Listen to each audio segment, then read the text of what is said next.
Good afternoon, everybody. Good afternoon. Thank you for joining us here today at Secaucus's Lautenberg Station. I pass through here often. It is good to be back. Diane, it was roughly a year and a half ago that I first introduced my intention to nominate Diane Gutierrez-Scacchetti to serve as our Commissioner of Transportation and, importantly, as the Chair of New Jersey Transit. So that was a pretty good memory, right? At that time, Diane and I committed to the hard work of restoring NJ Transit for the hundreds of thousands of rail and bus riders who depend on it, as well as for the dedicated workers who were the faces of this agency. We then brought the band a little bit larger and added Kevin Corbett, and brought him in to lead NJ Transit's renewal, and Kevin brought with him a team with a new customer-focused mindset. And I'm honored to be joined by both of them today and a variety of their senior team members. I want to thank them for all the hard work. I also want to recognize our brothers and sisters in labor. Representing the ATU is Vice President Orlando Riley. Orlando, great to have you here. Ray Graves is in Washington, so not only is Orlando here, but he sent his brother David, who's here as well. So great to have you as well. Barry Kushner from the IFPTE, as well as the Hudson County Central Labor Council is here. And we got a passel of folks from SMART, Jerome Johnson, Greg Roberts, Scott Spratt, Rashonda Brown, Ross Corbin. We got Jana Chernetz from Tri-State Transportation, and a whole number of other VIPs. I have to say before I continue, I took the 3240 from Red Bank to Secaucus Junction today. It was on time. It was a wonderful experience. And it was unannounced, so they didn't know. It was not rigged. It was not, the deck was not stacked. It bears remembering that we are standing at a station whose name honors one of the foremost and most effective advocates for New Jersey's mass transportation commuters, the late Senator Frank Lautenberg, who I counted as a very close personal friend. I believe it may have been his last overseas congressional delegation where he and his wife Bonnie visited Tammy and me and our family in Berlin. He was as close a friend as I had. And it is equally as important to remember that his legacy was brutally assaulted by Governor Christie's actions canceling the ARC Tunnel project and separately stripping NJ Transit of 90% of its operating subsidy. So I presented, just think about the starkness in this comparison. In the budget we presented in early March, we had a total state investment of $407.5 million. In fiscal 16, which is only four fiscal years ago, you know what the state support was? $33 million. $33 million. So anybody who says that we're not serious about doing the work and putting the money on the barrel that we need to fix this organization hasn't looked at the math. And I will say today, as I've said on many occasions, through thick and thin, through the wrong management, the underfunding, the ignoring of federal safety guidelines, the men and women represented by this murderer's row in the front row who go to work and went to work and still go to work every single day to serve customers and commuters never wavered. And we will never forget that as a state. So God bless you all, right? So the decision to cancel the ARC Tunnel, the decision to gut at one point the state subsidy by 90%, these short-sighted and wrong-headed decisions turned our once heralded mass transit network into one of the worst over a period of just 8 years. Literally, it was not that long ago that NJ Transit was rated as the #1 rail and bus commuter network in America. And it will be again, by the way, right, folks? Amen. We, especially these folks behind me and in front of me, are working day in and day out to right these wrongs and to return service and reliability to our bus and train riders. Last year, the budget we enacted made a down payment on our commitment to NJ Transit, more than doubling state support as a first step year over year, to reinvesting in our people, to fast-tracking new equipment and parts procurement to speed repairs, to refilling the hollowed-out ranks of drivers and train engineers, and to holding the line on commuter fares. And there's been a lot of progress in just 1 year. For example, the first quarter of 2019 saw an overall 47% decrease in cancellations versus the first quarter of last year. 47% decrease. Additionally, on-time performance for each of the past 3 months is up over the same 3 months last year. But we are not there yet. We are spiking no footballs. There is still plenty of more work ahead, but we are clearly moving in the right direction. And I say this all the time, we have to bat 1,000. I know this team and their colleagues are committed to batting 1,000, because if it's your train that's the one train that's late, or the one train that's annulled or canceled, you don't feel very good about overall statistics that are going in the right direction. You're frustrated by that. Let me just tell folks who are watching, I'm frustrated by that. Our goal is to do nothing less than to bat 1,000. But we can't ignore the enormous progress that is being made toward that objective. And for us, this is existential. It's this simple. Getting NJ Transit right is essential to our economic future. We cannot build a stronger middle class if people can't get to work or to school. And I put it right up alongside education as the two levers we pull deeply and most often to get this state back on its feet. The budget that we proposed 3 months ago set out to continue our progress, investing more directly in NJ Transit while also eliminating much of the wasteful fund raids and diversions that have been used in the past. I said to the legislature that I would be open to increasing our direct support for NJ Transit, and the budget that they sent back, in fact, did just that. And we said from moment one, if there was a way forward to increase the funding, we would be not only open to that, but constructive. As I've said many times, the budget the legislature sent me upholds many, if not most, frankly, of our administration's core investments in the middle class and in our economy, and that is a really good thing. But whether it is NJ Transit or any other issue, our goal cannot simply be to go year from year, stagger through June 30th to wake up on July 1st to face the same reality again. Wash, rinse, dry, repeat. The question has been asked many times by many people. Is America capable of doing the big things anymore? I certainly hope so. But I know that in New Jersey, we cannot do the big things necessary to prepare for our future and that of our children if we continue to think small. We must invest in the long term. That is why I will continue to press for the long-term and sustainable revenues we need to give NJ Transit riders the peace of mind that the investments being made this year won't disappear in the next. And this is where the millionaire's tax makes even more sense. Releasing the pressure of cobbling together resources to meet our obligations for our schools and communities and for property tax relief. And by the way, our budget includes well over $1 billion of direct property tax relief, 99-point-something% of it into the middle class.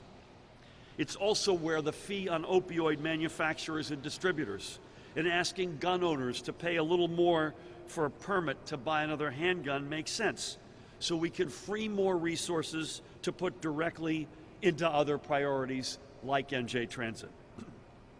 And I want these investments to flow into NJ Transit without delay. NJ Transit is one of the starkest, and I would argue most consequential examples of how the wrong choices by a governor or a legislature can adversely affect the people we serve.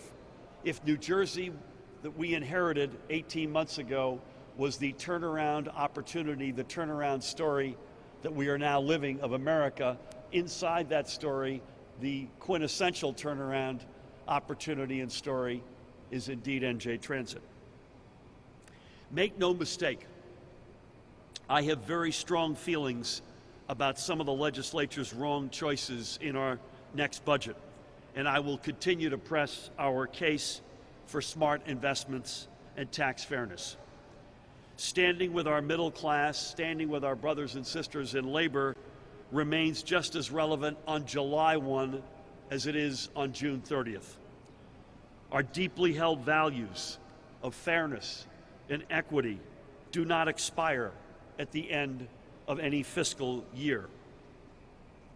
But I feel just as strongly that going into our July 4th holiday, I cannot and I will not subject our residents to the inconveniences they would suffer under a government shutdown. I want our families to know that come Monday, July 1st, our investments in them will be made without delay and that state services will be available to them. If anyone was listening to Ask the Governor last night, I got a caller from Curleen, from Bayonne, who pleaded with me in the starkest terms that she was worried about how a shutdown would affect her and her family. And I want to give her and folks up and down the state a sense of security. I want them to plan their July 4th celebrations at our state parks and beaches knowing the gates will be open. People work hard all year to enjoy these great state resources on this holiday. Closing state beaches and parks only punishes the innocent.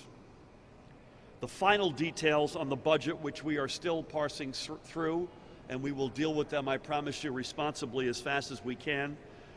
The final details on the budget that I sign or will sign are still to be determined, but I will meet our constitutional deadline. Yet while this budget continues my administration's historic investment in NJ Transit, it does not prepare us to continue these essential investments which are allowing us to keep fares stable for our commuters while we work to improve services. And by the way, let me say it officially, fares will be held flat, Madam Chairwoman, Executive Director, at least until June 30th, 2020.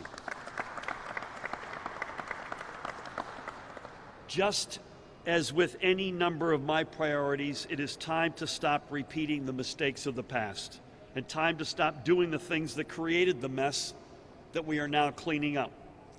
The signing of the budget will not be an end, but just another step forward in our work to make the case for the sustainable revenues we need to ensure the sustainable investments that our future demands. We will continue to take our case directly to the people of New Jersey, and I know I'll have a lot of company here in this front row and elsewhere around the state, and to the officials they elect to represent them and their values. And we will continue our hard work, day in and day out, of proving the value of these investments, especially the investment we are making in NJ Transit, both in its people and in the people it serves. It is now my enormous pleasure and honor to introduce the Commissioner of Transportation of the Department of Transportation and the New Jersey Board Chair, Diane Gutierrez-Scacchetti. Thanks. Good afternoon. On behalf of the Board of New Jersey Transit, we just want to say how grateful we are for the financial support that allows us to accelerate efforts to enhance the complete customer journey on New Jersey Transit, which begins long before they ever step onto a train, bus, or light rail vehicle. These enhancements can be done now and in the months ahead while we continue to work to graduate new locomotive engineers from their 20-month training courses. Some of the enhancements that this budget will allow us to conduct are station refreshes. Customers deserve clean, welcoming stations and terminals, and NJT will initiate a series of improvements to rail stations and bus facilities, performing deep cleaning, painting, concrete repairs, power washing, and other work that can be completed quickly to enhance the attractiveness of these facilities. Onboard experience is equally as important. Customers should enjoy a pleasant onboard experience when riding buses and trains. New Jersey Transit will expedite repairs to doors, seats, and lavatories to ensure that these systems are in good working order. In addition, we will inspect HVAC systems to ensure heating, air conditioning, and ventilation systems are in good working order on buses and rail cars. In addition, the money will allow more and better bus service, helping to relieve congestion and overcrowding on the most heavily used bus routes in Hudson and other counties around the state.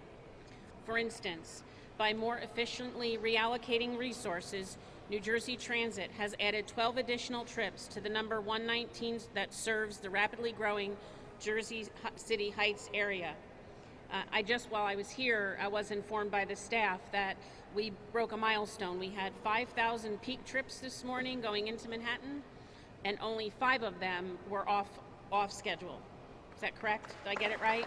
That's 1/1000th of a percent. That means many people are getting where they need to go on time. And we talk a lot about rail because of just the magnitude of people it moves. It is important to note buses move more than rail does every day, and both must work. In addition, station enhancements will be undertaken. Understandable announcements are key to commuters being able to catch the right train on the right track at the right time. Too many of New Jersey Transit's public address systems are old, inadequate, and putting out garbled messages. New Jersey Transit will begin the process of replacing the old equipment so that commuters get clear, immediate updates that they need. We will have more staff to help direct our customers. Engineers, bus and light rail operators, and police are just among a few. Proper service relies on vehicle operators, and customer safety and security rely on well-staffed police forces. This money will allow the continued acceleration of training for new engineers, the continued hiring of more bus operators, and the hiring of 19 new police officers. When it comes to fare collection, you know that that's an important part of any transit operation. New Jersey Transit will accelerate its modernization of fare collection system using state-of-the-art technology, including a first-ever New Jersey Transit fare card to make taking the train, bus, and light rail easier and more convenient. And as you know, we continue to try to enhance our customer service programs. We have hired a dedicated customer advocate who is here with us today. He is our customer experience officer. Stuart is here, where Stuart's in the back, so you can all find him if you have questions. But he is a member of the executive staff, and he is increasing our responsiveness and transparency by expanding membership of the Board of Directors and the North and South Jersey Advisory Committees. I've read some questions about the North Highlands report. This will also allow us to begin the process of implementing some of those recommendations that come out of the North Highlands report. I look forward to not only the next fiscal year, but the next couple of years. We have done so much work in 18 months. Thank you to the governor, who is a tough taskmaster, but certainly also understands the challenges that we face every day at New Jersey Transit. I also want to compliment all of the staff, from Kevin Corbett on down to our bus cleaners. They are all committed to making certain that you have the best experience possible every day. This additional money that the governor has been able to secure for New Jersey Transit is incredibly important to their ability to do that. Thank you, Governor. Well done. Next speaker,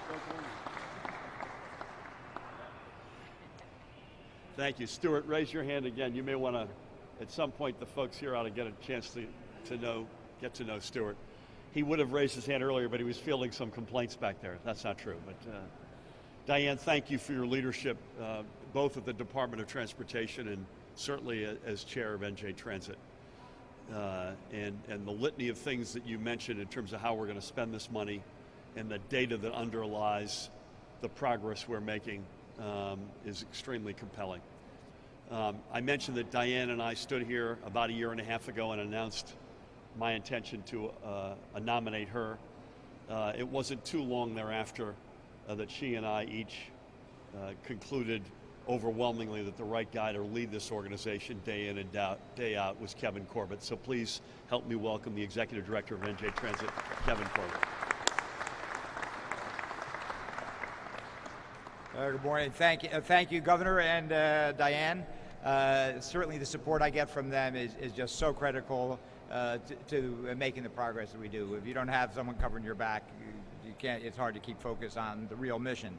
And I think if you look at some of the posters on the side, I'd like to touch on some of our main efforts and what we've accomplished. It's been a while. Day by day, you get in the weeds, and sometimes you need to step back and look.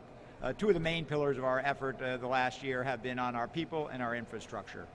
Over the past year, we've taken major steps in rebuilding the forces of engineers and bus operators needed to deliver better service for our customers.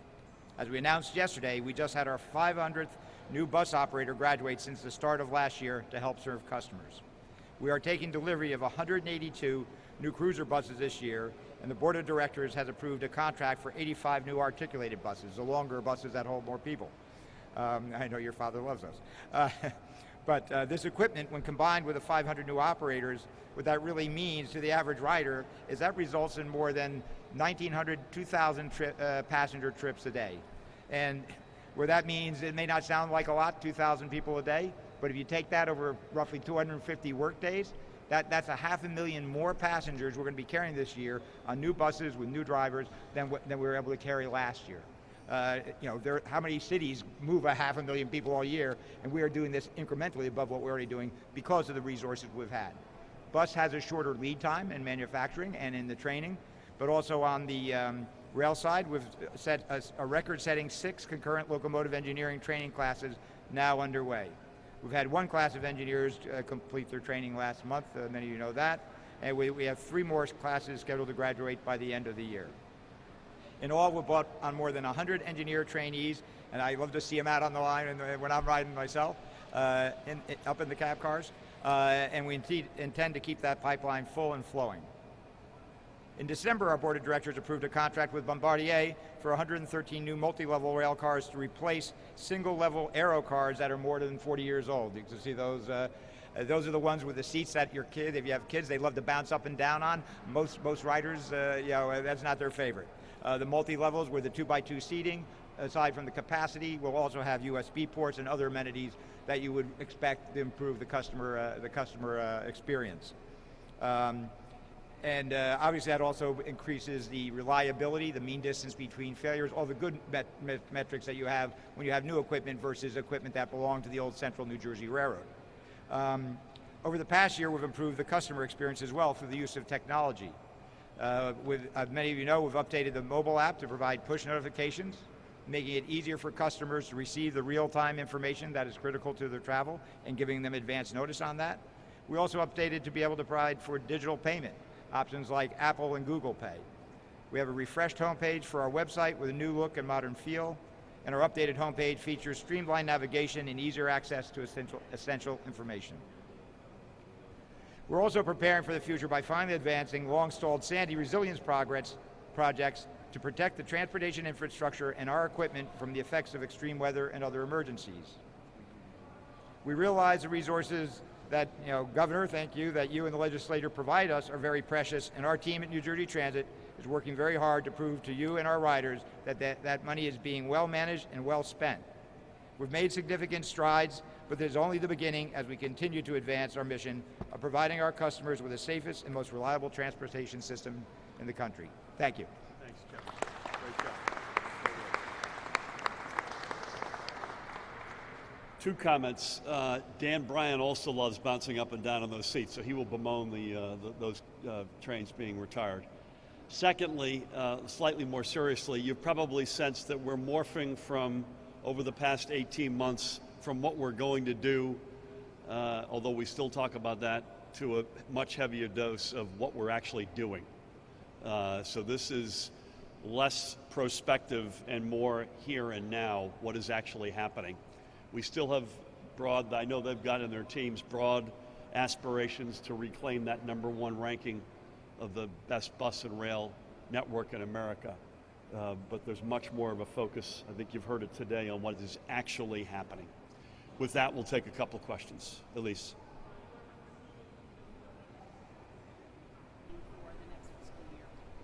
I'm in many respects conceding nothing, in the sense that, as I mentioned in my remarks, and I mentioned over the past week, I guess, since we got the legislature's budget, we got an overwhelming amount of our priorities funded. And we are thankful for that. There are a couple of exceptions, and I continue to be really upset, and I think it's tone deaf to cut the community college opportunity grant amount. And we talked a lot about that yesterday. But the question of tax fairness, Barry and I were just having this conversation, will not change on Monday. We are not relenting on tax fairness and tax equity, and that includes, most importantly, the millionaire's tax, but it includes the opioid manufacturer and distributor fee, it includes the corporate responsibility fee, it includes gun fees. If anything, our megaphone will get larger and louder. We are not going away on that. You're not going away on that, but there will not be a millionaire's tax for fiscal 2020. Between now and Sunday, there will not be. But again, stay tuned for Monday, I promise you. Brenda? Which means that there's going to be, I know, this is so people can hear the questions. Okay. There's going to be some, obviously, line item vetoes to make things fit in terms of what you certify for revenues. Are you going to keep the $50 million for NJ Transit? And how much else would you expect to cut? So I've said a lot, and I got tagged with a Groundhog Day notion, so I'm going to tweak it a little bit. I've been saying all options remain on the table. I've just taken one option off the table. I can't play politics with innocent lives in this state, and I will not do that. I'm elected to discharge responsibly my constitutional duty. So I've taken shutting this government down off the table. I've taken nothing else off the table, period. But I will say this, we had very constructive meetings, and I want to give the majority leader, Senator Weinberg, a shout out here on NJ Transit right almost from the first moment we presented our budget, and you can assume that where the legislature and we rested on NJ Transit, that funding will remain. Please. Can you give specific dates for measures? Can you give specific for measures of success with NJ Transit, for instance? What kind of milestones can they expect to see in 3 months, in 6 months, and in a year? I will have both Kevin and Diane come in to amplify this. I'm a big believer in year over year, so like periods. So I think it's, particularly with all the Amtrak work that they do in the summer, I think it's folly to compare June of one year to the month before in May. I don't think that's a fair, plus you've got schools getting out and you've got just different habits. But I'm a big believer in comparing January to January, June to June, and you're already seeing, please take some time to look at this, you're already seeing enormous progress, and let's not underestimate that. Secondly, as I mentioned, if we're making enormous overall progress, but it's your train that's late, or your train doesn't show up, that overall progress doesn't do a thing for you, and I completely get that. You're frustrated, I'm frustrated. So the answer is we wouldn't be here today if we were not already focused and want you to focus on the data that's already happening as we sit here. I believe, this is one last comment, these folks can come in here. I believe it won't be until the 6 classes of engineers are all graduated, not just one of them. I believe it won't be until we're through the Amtrak summer work that they do. At a minimum, those 2 steps before you could see, again, another quantum level of progress. And let's also remember one thing as part of that. We can control that which we can control. The right management and leadership, the right funding, adherence to the federal safety requirements, hiring the right amount of bus drivers and engineers. We control all that, and we are controlling all of it. The problem is we can't control that which we cannot control. So we have a great relationship with Amtrak, unlike the last administration, but we still have to work with Amtrak when they are doing the repairs and service work that they're doing this summer as they've done for the past several. We still desperately need the Trump administration to fund the Gateway family of projects. We are working that order hard, but that is something that we cannot completely control. I'd ask either of you to come up and, you want to talk about metrics going forward? I would. I'm a big believer in metrics, as everybody, my staff certainly is aware of. You can't improve what you can't measure. I think on the bus side, as I say, if you look at what we've done already, because there's a shorter lead time, both in the equipment purchases as these buses are rolling out, combined with bus operators. As I said, this year we'll be able to carry 500,000, be moving 500,000 more people than we were last year on new buses. That's a pretty significant improvement. Rail is longer, the lead time. Rail cars take 3-4 years to be built. I mean, you've seen what those are, the multi-levels. But in the meantime, the real issue has been both filling the ranks, certainly of trainmen as well as engineers, but you need an engineer obviously to pull the train out, And you know, a year ago, we had already been a few months into the training program that we've talked about. We're now 4 months away from the October. We had one graduate in May, but we have October, November, and January. It depends on the graduation rate. It's very tough. It's like becoming an airline pilot, so within that range. But when we're looking, you know, beyond this fourth quarter, as we get into you know, next year, it will be at the level we need to be able to provide all service and have an ample you know, bench. So is it fair to say by December, riders can expect to see less cancellations, less delays, thanks to the new class? Yeah, sure. They're already seeing it. You have to look at the data. It's already happening. You'll see a quantum increase, I think, by the fourth quarter of this year. Right. Please. Commissioner, do you have any dates for the physical, tangible repairs that are going to be made when you guys will start rolling out the new Replacements replacements for the for, that's going to be as kind of an ASAP issue for us. So we've already started doing some of the cleaning and some of the station blitzes, right? Everybody wants to sit on a clean chair, not touch something that's, you know, not clean. That's starting now. Now that we know that we're getting this additional money, we'll begin the process of looking at how quickly we can put in those announcement systems, right? And it's not, right, you get on a plane, you can't understand the pilot. It's very frustrating. So it's going to be important for us to make that a priority so people can clearly understand the message. And you know what, that's half of our problem, maybe more than that. If people understand what we're telling them and we're giving them good information, humans make great decisions. So we need to make certain that we have that done. So it'll be a priority, but this isn't money we planned on receiving, so we're going to need a little bit of ramp up time, but it will be very short. Thank you. I'm going to come back to you. Please. Brenda, I wouldn't leave you hanging, I promise you.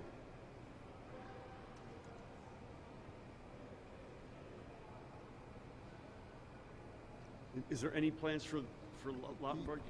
Yeah, particularly the two issues to what Diane's saying and to the previous question. You know, one of the things we've started in this last year is really do a critical needs assessment and looking at all our facilities, what they need as far as capital investment or operating improvements or, you know, maintenance improvements. So in this station in particular, Elise may remember the HVAC issue. And certainly escalators, vertical, you know, escalators and elevators. Vertical transportation is a constant issue for all transit systems, and we're getting ahead of that on those, you know, simple things like that. You good? Brenda gets the last question. That microphone doesn't do me any good, by the way. You know, I feel a little bit. You watched the debate last night when they couldn't hear the, and I thought that he's only sitting 20 feet in front of them, but they couldn't hear him. I'm in the same boat.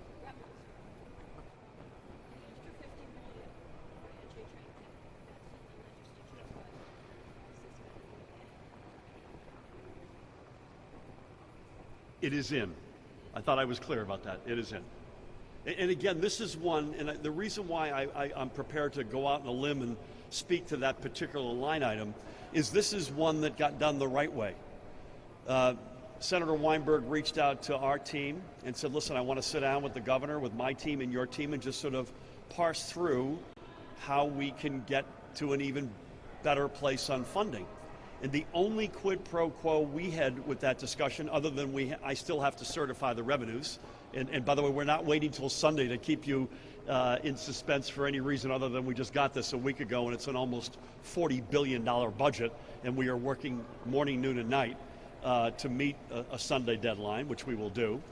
The only caveat we had, other than we need to know where the resources are coming from, the revenues, is we would not relent on undoing the fund diversion from the Turnpike Authority, which we felt strongly about.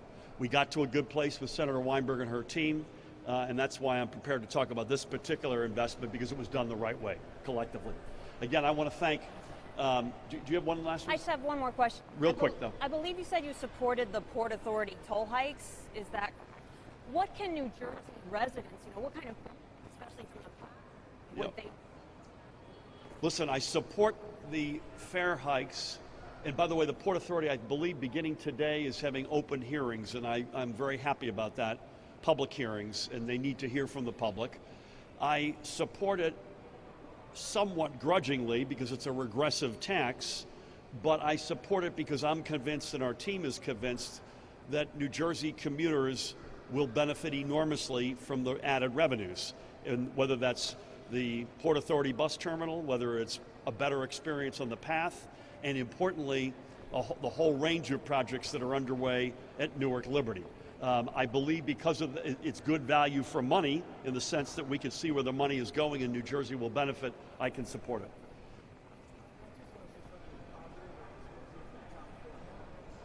You rode the train with me today. Yeah. Don't be mad. I didn't know who you were either.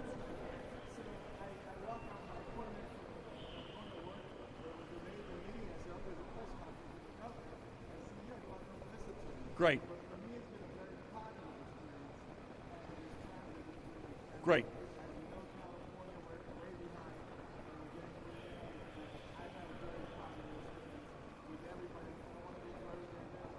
Great. A belated welcome to New Jersey.